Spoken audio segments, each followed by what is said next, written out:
Family star എന്നാണ് ഇപ്പൊ പുള്ളി അറിയപ്പെടുന്നത്.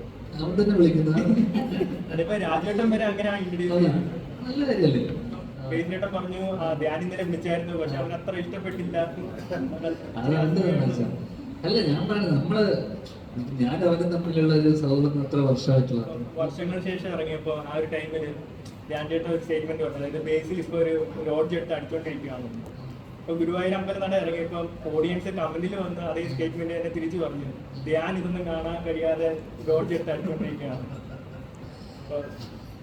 അല്ല, നല്ലത് തമാശക്ക് നമ്മള് പറയുന്നതല്ലേ ഇതൊക്കെ അല്ല, ഇത് നമ്മള് ബേസിനേട്ടനോട് ചോദിച്ചപ്പോ ബേസിനേട്ടൻ പറഞ്ഞു ധ്യാൻ ഇന്നലെ വിളിച്ചായിരുന്നു, പക്ഷെ അവൻ അത്ര ഇഷ്ടപ്പെട്ടില്ല.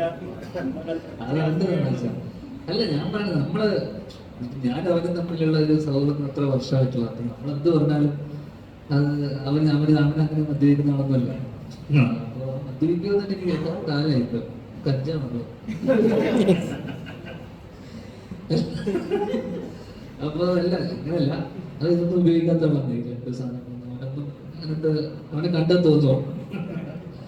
അപ്പോ എനിക്ക് തോന്നുന്നു അവനൊരു ചെറിയൊരു കമ്പനി എനിക്ക് 3-ാം മാറ്റുള്ള സമയത്തായിട്ട് എനിക്കൊരു നമ്മുടെ ബോട്ടിലിലേക്ക് ക്യാപ്പ് നമ്മളിങ്ങനെ ഒഴിച്ചുകൊടുക്കില്ല, ഇതിൽ ഒഴിച്ചാൽ അവൻ കിട്ടും. അപ്പൊ അങ്ങനെയുള്ള അല്ല, അതൊക്കെ നമ്മൾ തമാശക്കെന്ന് പറഞ്ഞു. അവന്റെ സിനിമ ഓടുകയെന്നുള്ളതൊക്കെ അവനൊക്കെ നമ്മുടെ കൂടെ നമ്മളൊക്കെ ഒരുമിച്ച് വന്നല്ലേ. അവന്റെ സിനിമ ഓടുക ഏറ്റവും വലിയ സന്തോഷമല്ലേ നമ്മളിൽ. ഫാമിലി സ്റ്റാർ എന്നാണ് ഇപ്പൊ പുള്ളി അറിയപ്പെടുന്നത്. അവിടെ തന്നെ വിളിക്കുന്നത് അതിപ്പോ രാജേട്ടൻ വരെ അങ്ങനെ നല്ല കാര്യല്ലേ? ചേട്ടൻ രാജേട്ടന്റെ ഒരു കടുത്ത ആരാധകനാണെന്ന് പറഞ്ഞിട്ടുണ്ട്. അപ്പൊ ബേസിലേട്ടൻ ത്രൂ ഔട്ട് രാജേട്ടനായിട്ടാണ് പടത്തിൽ ചെയ്തിട്ടുള്ളത്. അപ്പൊ അത് കണ്ടപ്പോ എന്താ അസൂയാണോ തോന്നി?